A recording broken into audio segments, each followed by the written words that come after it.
So welcome to the February Crediton Area History Zoom meeting. This month's talk, as you can see, is about the folklore of Thomas Becket and those of his murderers who had connections in the Westcountry.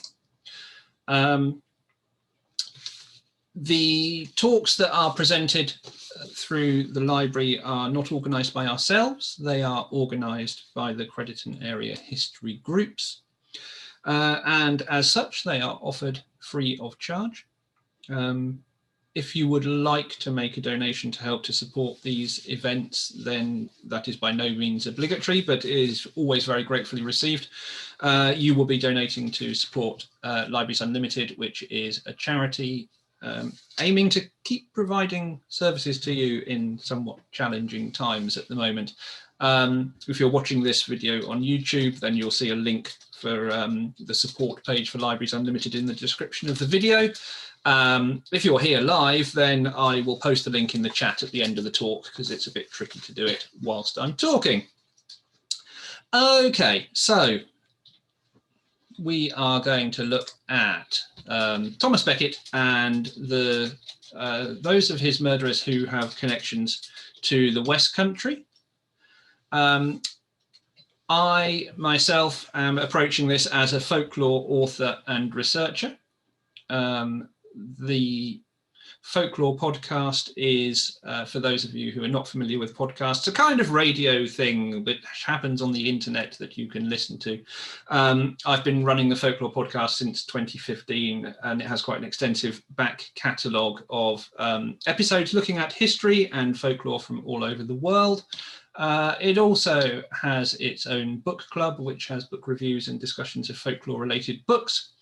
And it is also currently developing a folklore library and archive with a large amount of papers which are currently being digitised to present as research materials. If you want to learn more about any of that, then the website is there on the screen for you, www.thefolklorepodcast.com, and I'll come back to that at the end of the talk. For now, on screen, this is the Church of St. Thomas of Canterbury in Latford, not too very far away from Crediton. A Grade 1 listed building, which was originally a Norman chapel. And it's one of a series of historical and folkloric links between Devon and Thomas Becket and his murderers. Now, there are unlikely to be very many people, I suspect, in this meeting who don't know the main history surrounding the death of Thomas Becket. So I will just summarise it very briefly in case people do need to know, but not in too much detail. So Becket was born on the 21st of December, either 1119 or 1120, because depending on which source you look at, the date does vary from source to source. And he was ordained on the 2nd of June, 1162, as Archbishop of Canterbury, where he remained until his death. Prior to his ordination, Becket was a close friend of King Henry II, and he acted as his chancellor. Henry installed Becket in the position as Archbishop so that he had someone within the church who he thought would work with him to make the reforms that he wanted put in place, changes which would reduce the rights of the church to have their own courts and punishment. Nowadays, of course, this position makes perfect sense. But in the 12th century, things were a little different. Becket couldn't support the reforms that Henry wanted to put through. As a consecrated archbishop, he saw his first duty as being to God, and that was followed by the Pope, and the king only came third in Becket's particular hierarchy. So he refused to make the changes that the king wanted, and he was forced into exile. Now, initially, Thomas Becket and King Henry did reconcile, but that was quite short-lived. Becket didn't change his stance on the reforms, and the king flew into a fit of rage. Now, although we can't prove that it was exactly what was said, we often see a famous phrase attributed to Henry at this time. That phrase is, "Who will rid me of this troublesome priest?" Now, this phrase, or variations of it, have been handed down over the years through oral tradition, the way that all good folk stories are, and it's probably quite inaccurate. Edward Grimm, who was a contemporary biographer writing in Latin, gave the words as, "What miserable drones and traitors have I nourished and brought up in my household, who let their lord be treated with such shameful contempt by a low-born cleric." 4 knights, Reginald Fitzurse, Hugh de Morville, William de Tracy, and Richard le Breton, or Le Bret, or Brito, depending on your source again, heard the king's words, and they assumed that the king meant that he wanted Becket dead. So they travelled to Canterbury and they confronted Becket in the cathedral. They weren't armed, they simply requested that the Archbishop attend a court at Winchester to answer for what he had done. Becket refused and the knights left, but not for very long. They'd left their weapons outside the cathedral. They now retrieved them and took them back in with them. And a number of the monks were injured as they tried to prevent the passage of the knights, who eventually reached Becket. One of the injured monks chronicled what happened next. He said, "The wicked knight leapt suddenly upon him, cutting off the top of the crown, which the unction of sacred chrism had dedicated to God. Next he received a second blow on the head, but still he stood firm and immovable. At the third blow he fell on his knees and elbows, offering himself a living sacrifice, and saying in a low voice, 'For the name of Jesus and the protection of the church, I am ready to embrace death.' But the third knight inflicted a terrible wound as he lay prostrate. By this stroke, the crown of Becket's head was separated from the head in such a way that the blood white and the brain no less red from the blood, dyed the floor of the cathedral. The same clerk who had entered with the knights placed his foot on the neck of the holy priest and precious martyr, and, horrible to relate, scattered the brains and blood about the pavements, crying to the others, 'Let us away, knights, this fellow will arise no more.'" Those were the words recorded at the time. Now, considering his position as Archbishop of Canterbury and the position of the church in the 12th century within daily life, it's not surprising that much of the folklore surrounding Becket also surrounds religion and the church in some way, shape or form. It should also not come as a surprise to many that much of this early folklore is based around Kent. For in the Middle Ages, it boasted the richest and the most popular healing shrine in Britain, in that of St. Thomas of Becket. Chaucer's Canterbury Tales, written in the 1380s, of course, follow a group of people heading for the shrine. Becket was claimed to cure every kind of disease, and the 13th century miracle windows in the apse of his cathedral at Canterbury depict some of the miracular which were claimed for Becket by the monks who tended the shrine there. What were the sorts of miracles which were attributed to Becket at this time? Well, they include the cure of Petronella of Polesworth. Petronella was a nun who travelled down from North Warwickshire to visit Becket's tomb in Canterbury. In the depiction you can see on the stained glass window, the nun is shown sitting next to the tomb, bathing her feet in the saint's holy water. This might seem like an unusual act when we consider that the affliction for which she sought a cure was actually epilepsy. She left the city not knowing whether or not she had been cured. She was later deemed to have been cured and she didn't have another fit. But the miracle compilers focused only on the physical conditions of the illness and they ignored any of the associated mental ones. Another one was the cure of Richard Suneve. He suffered from leprosy, which, as we know, is a much feared disease in medieval times and was highly infectious. Richard had suffered with leprosy for 8 years, and was forced out of his home village of Edgeworth because of the disfigurement that the disease had caused him. This window, which is in Trinity Chapel, shows in one panel Richard stopping with outstretched arms to touch the top and the sides of Becket's tomb. The cure was believed to be quicker and more effective the closer that you got to the saint. And in the background, the monks can be seen mixing the saint's blood with water. And the other panel, which isn't shown here, has Richard offering gold coins to the monks in gratitude for his treatment. The cure of Henry of Fordwich. Henry was a young man who suffered from some form of mental illness. In the first panel, he's shown being dragged to the tomb with his hands tied behind his back and being beaten with a stick. This was said to be because he began raging and became violent on the way to the cathedral, attacking his friends. The Latin inscription that you can see in the glass reads Amens accedit, which means he arrives out of his mind. The second panel shows Henry the next day, much changed. He's calm and obviously cured, and the onlookers cheer at his recovery. And you can see at the bottom of the glass a depiction of sticks and rope, which was that used to restrain him and left behind because of his miraculous cure. It was believed at the time that items which were used during a ritual, such as healing, would then become items of faith later on. Now, numerous other miraculous cures over and above the ones which are portrayed on the windows of the cathedral were attributed to Thomas Becket.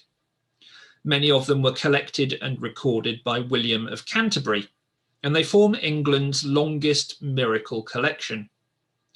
What makes this particular collection interesting is that William takes a medical approach to his descriptions, most likely by drawing on his own reading of the large number of Latin medical texts available in England during the period. Miracles have been considered for some time to be a valuable source of study for medieval attitudes towards areas such as disability or illness and death. One miracle from this collection which is particularly interesting is that of the cure of the infant Augustine. Now, the child, according to William of Canterbury, suffered from a wasting disease, but was miraculously restored in 1172 after having been dedicated to Thomas Becket.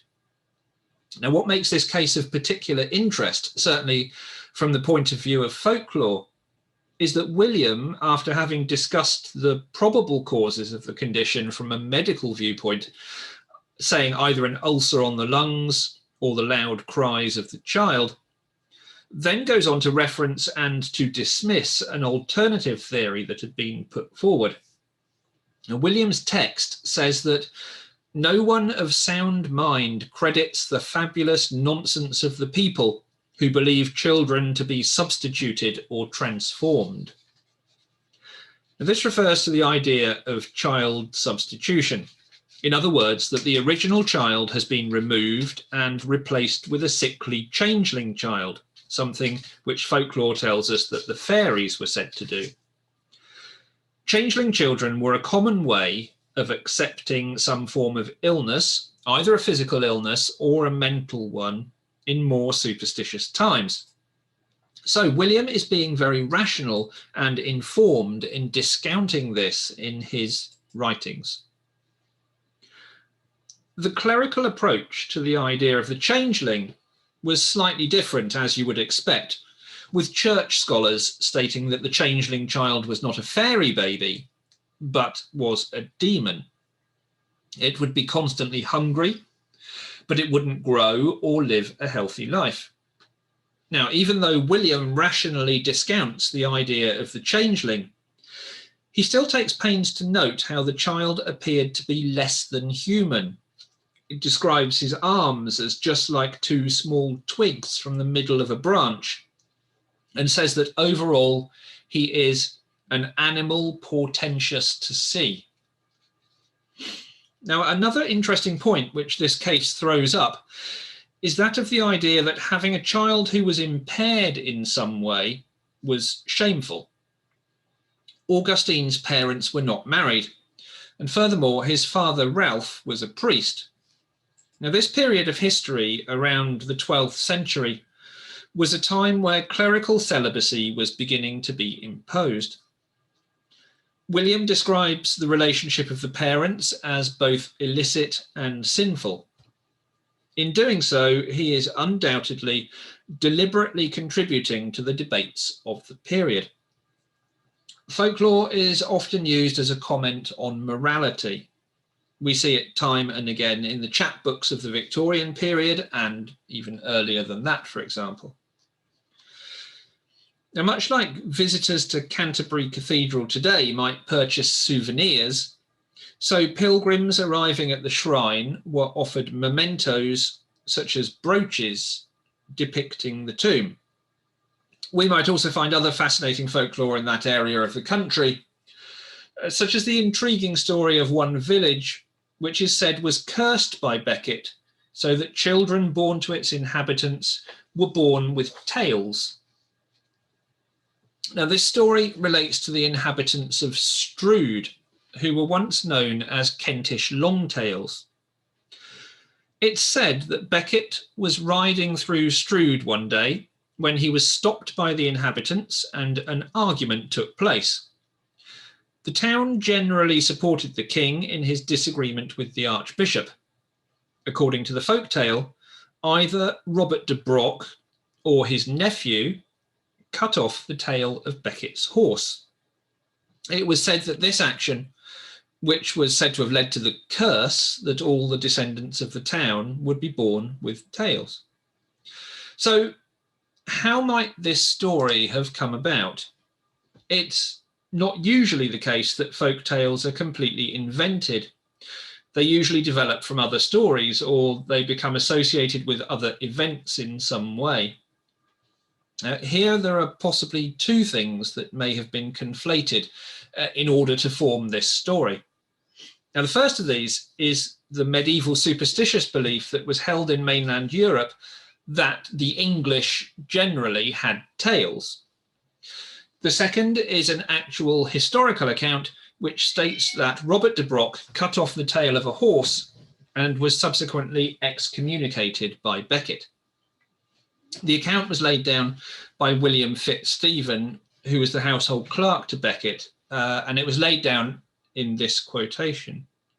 And William said, "On Christmas Eve, he read the lesson from the Gospel, the book of the generation, and celebrated the midnight mass. Before High Mass on Christmas Day, which he also celebrated, he preached a splendid sermon to the people, taking for his subject a text on which he was wont to ponder, namely, on earth, peace to men of good will. When he made mention of the Holy Fathers of the Church of Canterbury who were therein confessors, he said that they already had one archbishop who was a martyr, St. Alphege, and it was possible that they would shortly have another.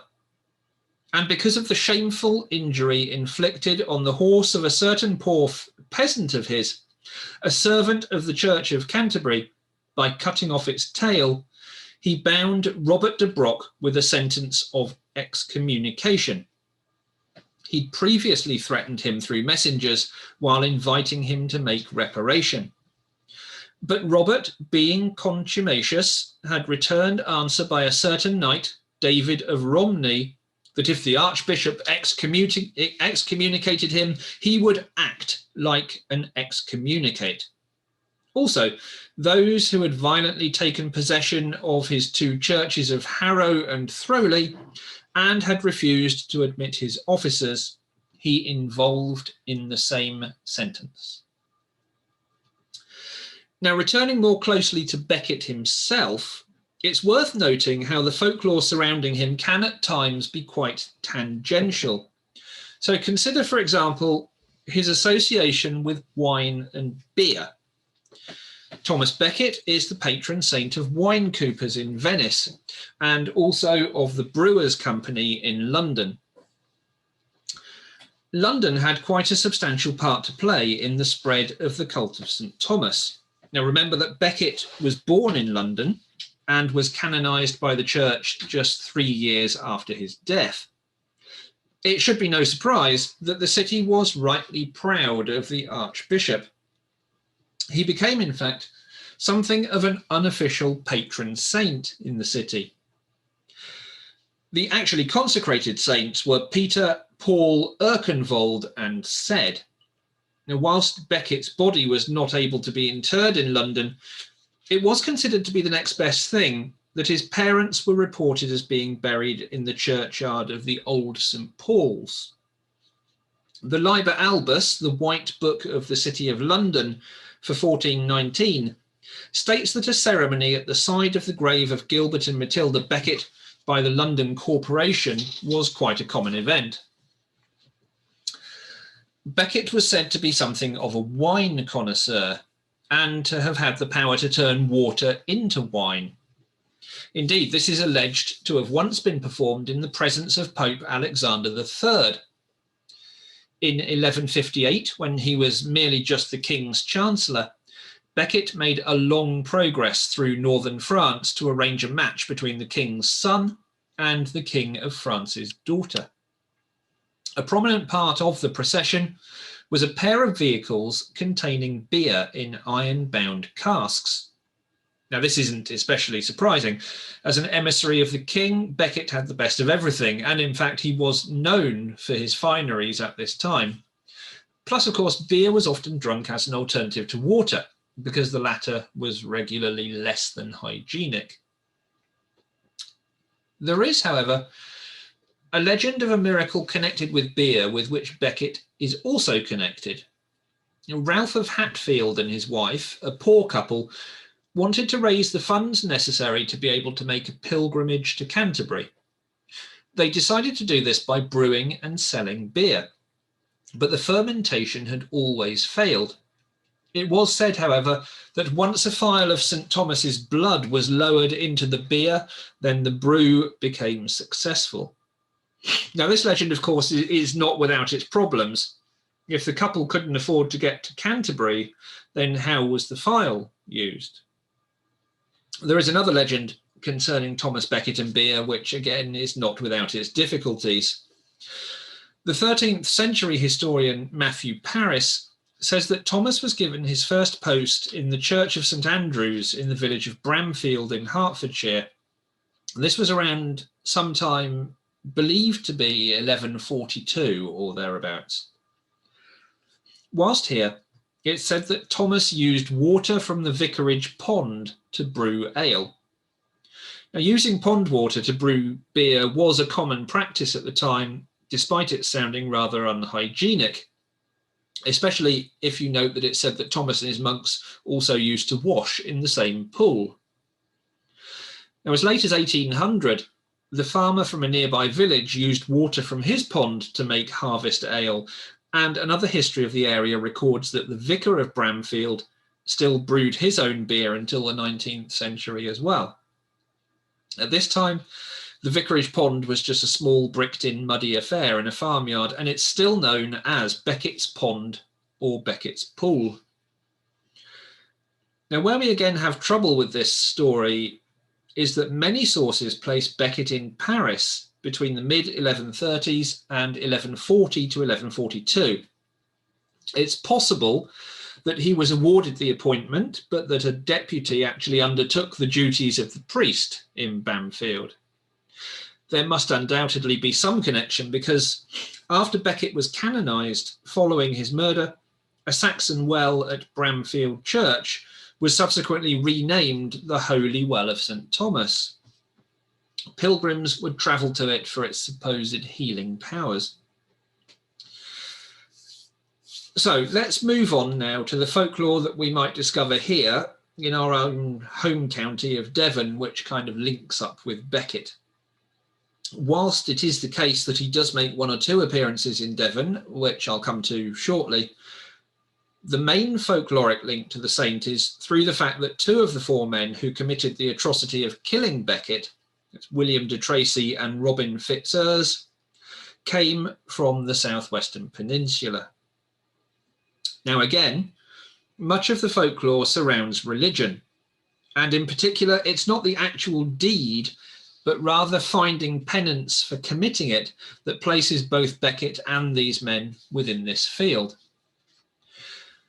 Many churches in Devon especially, but also elsewhere in the southwest, are either dedicated to Becket, or they were said to have been built by one of these two men, particularly, in fact, William de Tracy, as atonement for sin. The problem, which is easily recognised from a historical research perspective, is that there's very scant and usually actually no evidence to corroborate any of these stories. Starting a little further afield, we find in Watchet in Somerset the uniquely named St Decuman's Church, and that's the first one which we'll consider, which was said to have been built in penance, and in this case both by William de Tracy and Fitzurse. St Decuman, in fact, is unconnected with Becket himself. He was a Celtic saint who sailed into Watchet on a raft with only a cow to keep him company. Murdered by pagans in his cell, it's said that a spring of water rose at the site which still flows today. Now, in folklore, the saint had his head cut off, after which Decuman carried it back to the well and washed it before placing it back on his shoulders and carrying on with his work. Now, this isn't a unique motif at all. We find a very similar story attached to St Necton, who also has a well in Devon.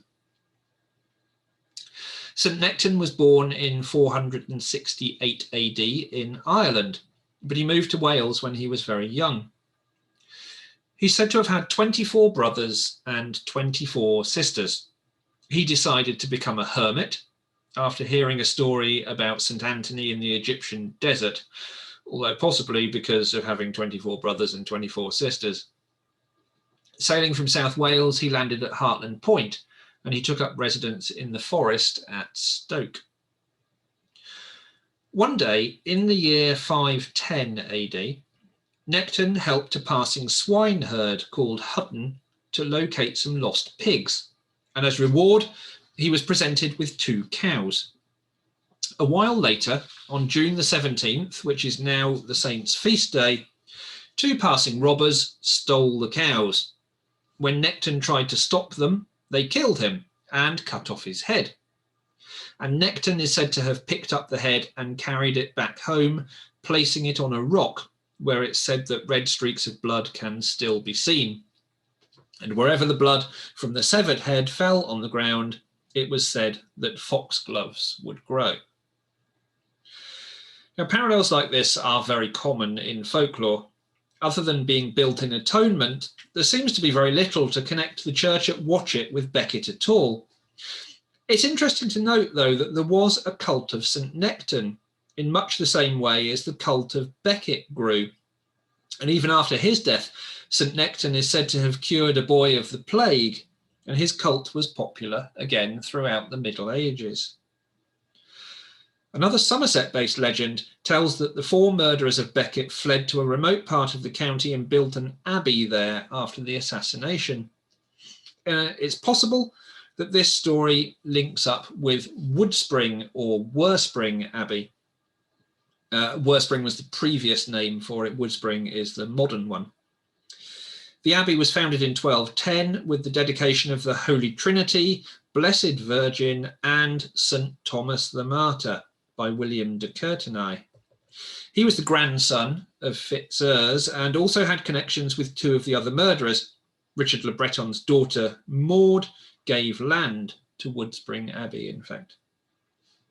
The Museum of Somerset holds in its collection this item, the Kewstone Reliquary, so called because it was found at the old church of St Paul's at Kewstoke, which is about 3 miles from Woodspring.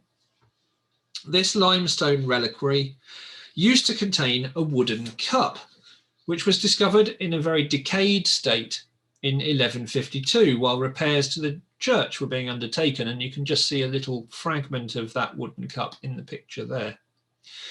The cup was housed in a hollow at the back of the statue, which was fixed against the north wall of the choir, and a substance found inside the cup was decided to be the dried residuum of blood. Because of the connection of the abbey with the murderers, coupled with the fact that the seal of the prior contained a chalice as part of its device, it was said that this cup was placed here as a relic at the time of the dissolution, and that the blood must have been that of Becket himself. Now, this is possibly something of a leap of faith, but that is often true of relic stories such as this one.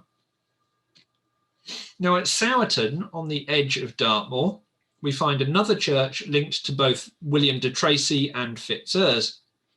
This time, the church is dedicated to Becket, and it was built in the 14th century, although it was founded on a much earlier settlement where evidence suggests a simple church building as early as 970 AD, when Ælfgith was recorded as being chaplain.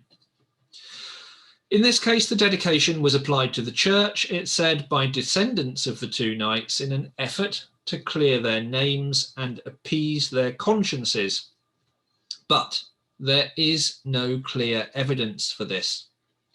It appears that the dedication of St. Thomas was applied in 1742, and that the parish feast day took place 1 week after Becket's day on the 14th of July.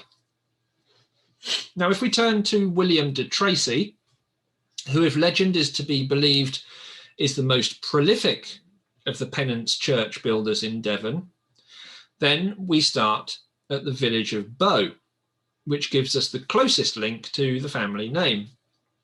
This part of the county is thought by many to have been a centre of pagan worship, and we find many place names incorporating the word Nimit, as lots of you know, which means sacred grove.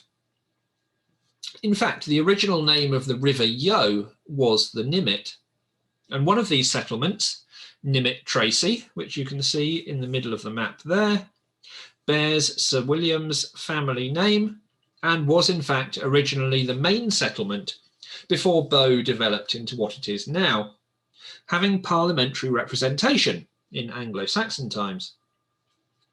Now, the name Tracy, of course, comes from the de Tracy family, from Tracy-sur-Mer near Bayeux, which settled in the area after 1066. And again, it is said that the church at Nimit Tracy was founded by Sir William in penance for his crimes. It is true that there is a face of a de Tracy knight carved over the south entrance to the church, but it can't be confirmed that it is a representation of Sir William. There is no independent evidence yet discovered beyond local tradition to confirm that the church was founded for atonement at all for anything. And we find a similar problem at Bovey Tracy, where again the town's church, St. Peter, Paul and Thomas, was said to have been rebuilt by de Tracy as part of his penance.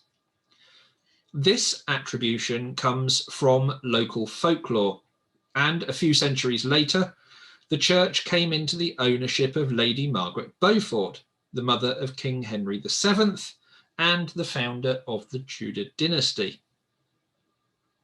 As with Sowerton, it's thought that an Anglo-Saxon church previously stood on the site of the current 15th century building.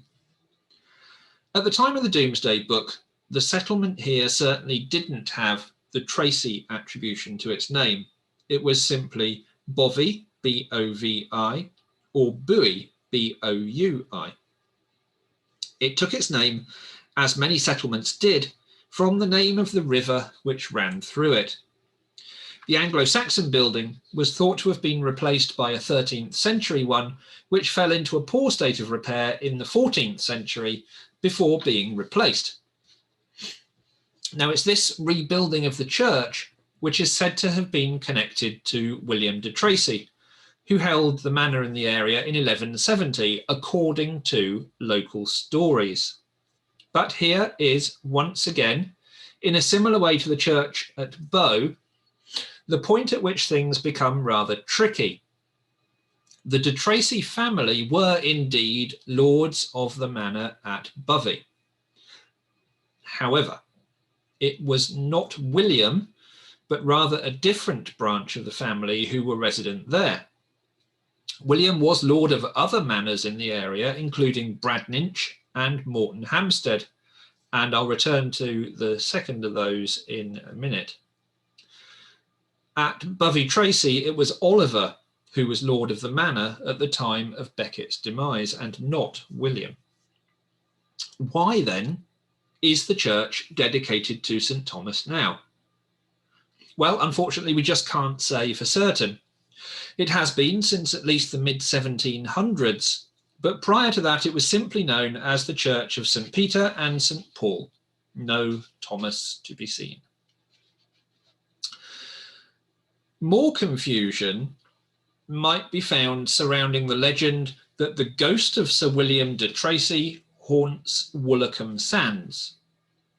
It's said that he is condemned to make bundles and wisps of sand, and wisps means ropes in traditional terms, which every time he comes near to completing are burned by a black dog which appears with a ball of fire in its mouth. These endless penance tasks are quite common in folklore, both here in the southwest and elsewhere. Furthermore, William de Tracy is supposed to have hidden out for a time at Crookham Cavern, or Crockern Cavern as it's now known, between Morthoe and Ilfracombe, being brought food by his daughter.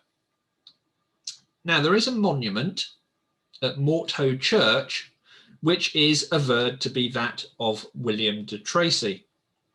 The female figures on it, Catherine and Mary Magdalene, are locally believed to be his wife and daughter.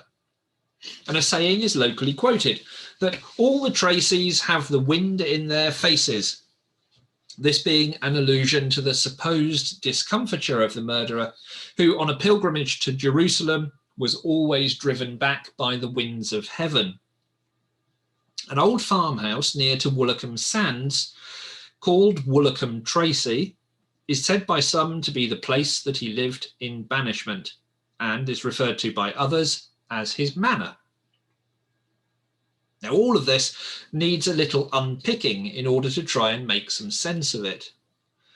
There is some historical basis, but many of the stories here have become confused or misattributed over time. Now, in fact, most of de Tracy's descendants were chiefly settled in Gloucester, according to sources from the 1930s. And it's actually from there that this phrase, "had ever the wind and rain in their faces," comes, although it does commemorate a punishment which was meted out in the first instance to their forebear. Much of the North Devon legend appears to be confusing William de Tracy, one of the murderers of Becket, with a priest named William de Tracy, who died in the year 1322. William de Tracy the priest has a surname spelt without an E, whereas William de Tracy the murderer has the E in his surname. Now, it's William de Tracy the priest and not Becket's knight whose remains actually lie buried in the church at Morthoe. The stories must, however, reflect some actual historical events, because de Tracy the murderer must have returned to the Westcountry after the murder took place, because it's known that he confessed his crime to Bartholomew, the Bishop of Exeter. He appears to be the only one of the murderers who can actually be traced to Rome in 1172. Now, while some reports have him dying in the Holy Land, it is possible that he died at Cosenza in southern Italy as a victim of a disease which caused the flesh to decompose from his bones. He's said to have died in agony, calling on the mercy of St. Thomas for what he had done. And this location might actually be borne out in a document in the archives at Canterbury Cathedral, which relates to the gift by de Tracy to the chapter of Canterbury, the manor at Dockham, near Morton Hampstead. And the final church to consider, which William de Tracy is alleged to have significantly rebuilt, is the one that I showed you at the beginning, in the village of Latford. This building was also rededicated to Becket when a tower and a chancel and porch were all added. Now, the parish church of St. Thomas of Canterbury in Latford is of Norman origins, but it was rebuilt in the 15th century when the north aisle was added and the nave was re-roofed. There is an unusual and extremely weathered sandstone niche in the south side of the church which contains a statue of Becket, but the statue itself only dates from the 19th century. Now, the village of Latford also leads us to consider local folklore surrounding St. Thomas himself, because his ghost is said to ride through Latford and past the church, which is dedicated to him, every December the 27th, on his way to meet William de Tracy. Now, in one of those interesting folkloric parallels that I mentioned earlier, and which always make my life so much more complicated, we find a similar ghost at a church with Becket links in South Lee in Oxfordshire. And in that case, the ghost is of an unnamed murderer, but the local tradition is that one of the murderers went to that church to obtain absolution and was refused and rode away. And a galloping horse is said to be heard approaching the church and then departing on the anniversary of this event. So a similar kind of calendar spirit which occurs every year. The small Dartmoor church at Buckland in the moor, with the unusual tower clock, which has numbers on the face replaced with the letters forming the words "My dear mother," has a fascinating rood screen in it. Now, the front of the rood screen in the church of Buckland in the moor depicts common religious figures such as the Magi, but the reverse has some rather more unusual grayscale monochrome caricatures of individual figures, a couple of which you can see here. It's not certain what or who they represent, but it is conjectured by some that they are a depiction of the martyrdom of St. Thomas, laid out in the spirit of the old mystery plays. The central figure on the rood depicts a man, possibly Becket, bleeding from a head wound, and facing a figure who appears to be mocking him. That's the two that you can see on screen there. To the extreme left of these, there's a man holding a halberd, and next to him, a man in a turban-like headdress. At the other end of the screen, there's a man in supplication before a bald-headed individual who is most likely a sovereign, and possibly Henry II because of the type of ermine cloak that he's shown as wearing. Now, this artwork is unusual for a church, being very populist in its style and in the manner of a caricature. The dating of the paintings is early 16th century. This is a time at which the cult of St. Thomas was still extremely popular. Another King Henry VIII did much at that time to eradicate traces of St. Thomas. He was, after all, having his own problems, both with the church and with another chancellor with the name of Thomas. We're quite fortunate that these pieces survive, although it is the case that other traces of the veneration of St. Thomas are often rediscovered in religious buildings, in fact. We might find references in other places too, in fact. Now, between 1362 and 1971, when they were finally abolished, the courts of the quarter sessions used to sit. They were initially set up to hear criminal cases, but the courts acquired more and more administrative function over time. They were presided over by members of the gentry in the area in which they sat, and they did so free of charge as a public service. To be selected as one of these justices of the peace was considered to be a mark of your good standing in the local community. Now, as you would expect from the name, the quarter sessions took place 4 times a year, at Epiphany, at Easter, at Midsummer, and at Michaelmas. The sessions were often named after religious feasts, and the Midsummer session was known as the Translation Session. And that name refers to the Feast of the Translation of St. Thomas Becket on the 7th of July, going back to 1220. Now, as with so much of the stuff which we've looked at in this talk, evidence is circumstantial or is scant, but tradition is much stronger. As with many areas of folklore, it's a constant search to tie together stories and historical facts, legends and references, and to try and draw distinct parallels together to form some kind of coherent whole. In the midst of our historical examination of St. Thomas Becket, this slightly tangential approach has hopefully given some kind of pause to stop and consider how traditional stories and beliefs fit into our own cultural and academic historical frameworks amongst us. And I will leave it there and just draw your attention to this slide, which again has the website address for my own website, as well as my last two books, which are also available on that site. And at that point, I shall pass over to anybody who might want to ask a question.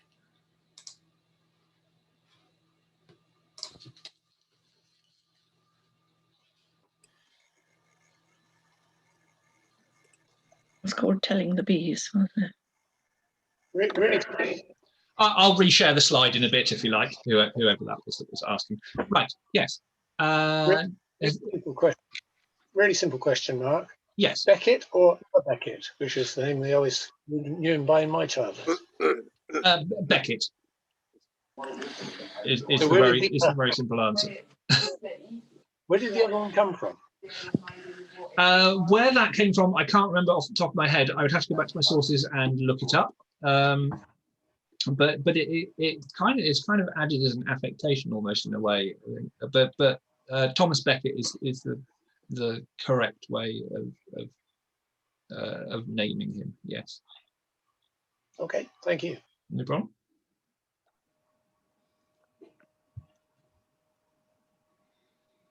Anybody else? Ian. It's just a comment, really. Yes. There's a very important centre of Becket veneration in Hungary. You have to unmute us. Esztergom, there's a church that is dedicated to Thomas Becket. And I think it's got some bits of him. I don't know how they got out there. We never know. But it was a centre of pilgrimage as well. And Esztergom is really the sort of ecclesiastical centre of Hungary. Yeah. And the actual basilica there isn't dedicated to Becket. There is a church in Esztergom, so very prominently placed, dedicated to him. There's bits about it on the internet, so if you want to follow it through, you can.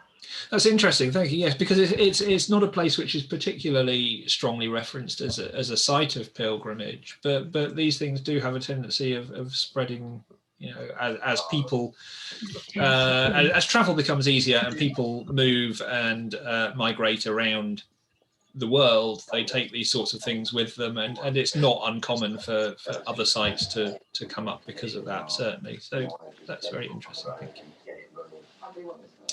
David. No, I can't do anything unless we get our picture back. Hello. I have a question. Just a Hear me. quick comment, really, Mark. Yes, First David. of all, Carry on. First of all, what a fascinating tale you put together. It really was quite intriguing. But I'm delighted to see so many people from all over the world. Someone from the Orkneys, and quite a few from the USA, which is absolutely brilliant. But as I was listening to the first part of your talk, I couldn't help but see the parallel between what you were describing about Henry II's attitude towards Thomas and what's going on in Washington right now.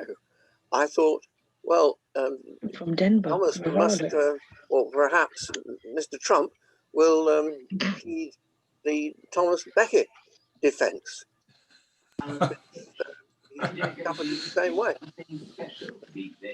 Well, I'm certainly not going to, regardless of what happened in the States or anywhere else, I wouldn't condone beheading as possibly the right way forward in this particular case. But yeah, these kinds of situations do have a habit of coming round again, don't they, in historical terms? You're right. I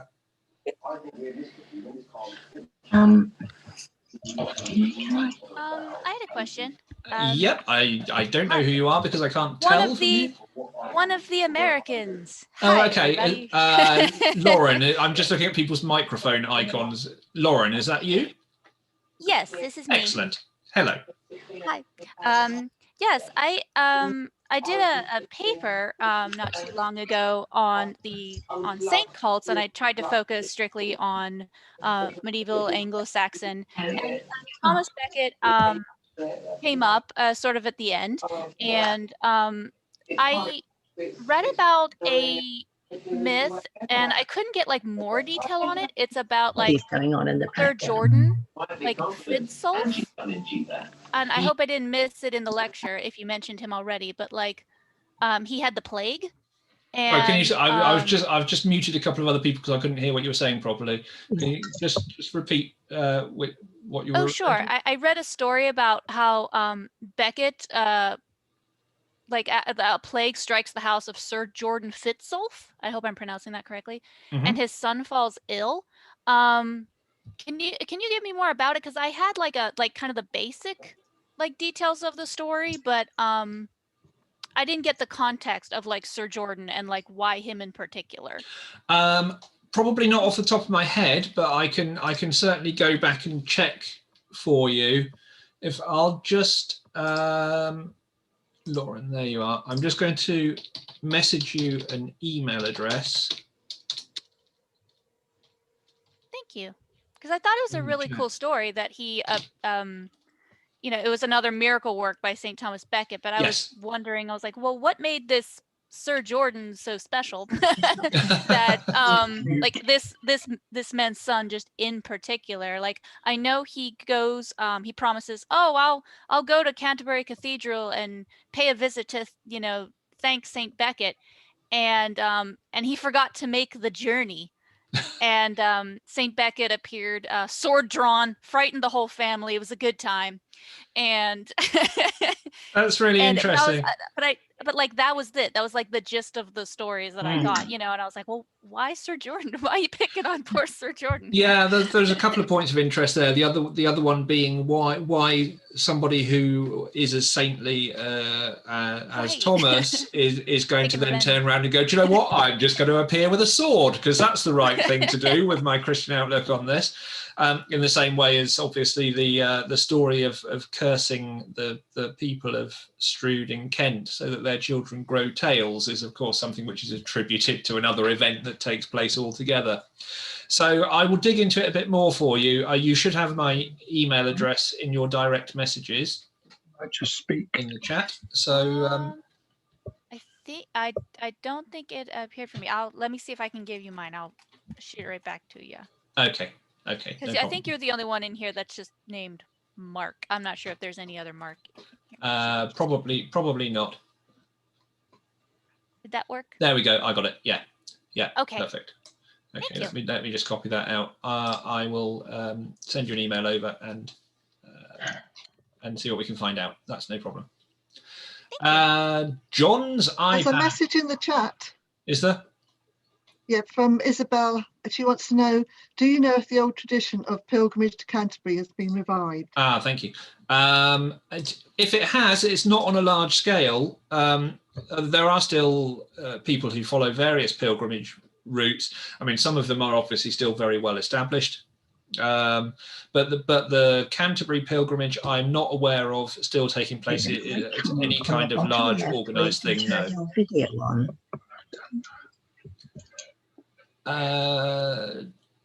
John's iPad has a raised hand next to it. Is that because you have a question?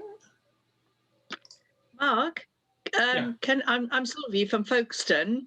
Hi. Considering pilgrimages, one of the really famous ones is from the Winchester Cathedral to Canterbury, and there's actually a booklet that you can buy, and there's the different routes that you can take. And when what was her name? Oh, the lady from Canterbury. I can't think of her name. I actually did part of this Canterbury pilgrimage with one of the canons from Canterbury. And I've got the book, and it's really, really nice. There's And also a group that come down from St Martin in the Fields. yes, and there's another one, a group that is every year at the May Bank holiday from St Martin's in the Field, and I've taken part in that as well many years ago. It goes right from London, you walk through London and then into the countryside. We do it in 3 days, so 2 stops overnight in village halls or church halls, and that ends up on the bank holiday Monday in Canterbury with welcoming by the Dean and all these sort of things. So there are active pilgrimages going. Yes, yeah, as I was just saying to Isabel, wasn't it? I think, yeah, absolutely. These things do still happen, and they happen, I think, on a smaller scale. So yes, if there are still like the booklets with a route to follow, that's absolutely fantastic, because people can then do that on a smaller scale. I think it's the widespread pilgrimages don't really happen in the same way now. Yeah. Yeah, I remember the name now. It was Canon Clare when she was at Canterbury, and she actually did part of this with a group from Canterbury. But yeah, I mean, it's regularly done, and you are welcome in the Winchester Cathedral, and they give you a blessing before you start off walking through Winchester, then out into the countryside, and so on. Yeah. Excellent. Yeah, it's good to know that these things do still exist on a smaller scale. Kate's just said in the chat to see the British Pilgrimage Trust website for details. That's really useful. Thank you. Yes. So there should be a video on the website of Canterbury. Somehow there is a video of some of us walking and promoting. Fantastic. So if people want to have a look at that, they can go and dig that one out. Thank you very much, Sylvie. Yes, John. Right. John, you had a hand raised. Let me just come back to you. Did you have something? Not you. Yeah, John's iPad.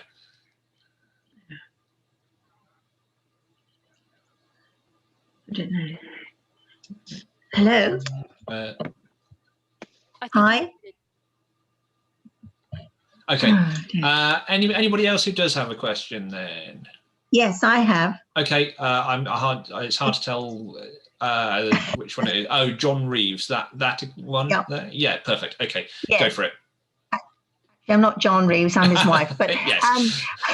I've got the name on the screen. That's fine. I noticed that all the knights you mentioned all had French names. In fact, pretty well all of them had the prefix of de in front of them.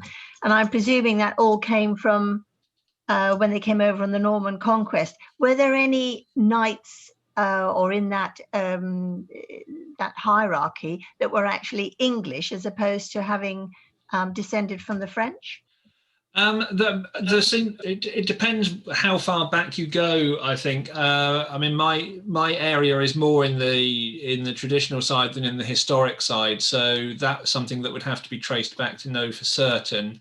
But you're absolutely right. Yes, there is the kind of migration from 1066 and the Norman conquest that brings a lot of these names across and into the country. Yeah. Thank you.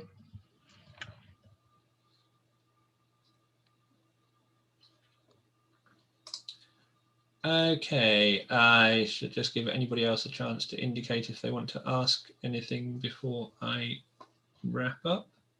While I do that, let me just reshare for whoever it was that was asking about the book title. There are the 2 book titles there. So the one on the left, my first book, is looking at the study of the image of the black dog within folklore. So think Hound of the Baskervilles, that kind of image.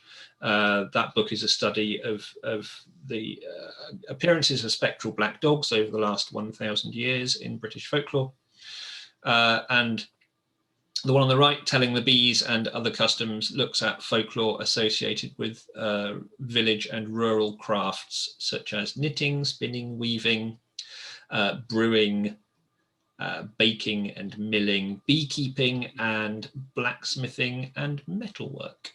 And both of those books you can find more details of if you go onto that web address, thefolklorepodcast.com, and click on the shop bit in the menu, and you can see full details of those books and other bits and pieces too. Okay, right, we will wrap up at that point, I think. So just to thank you all for coming, and say that I will stop recording at this point.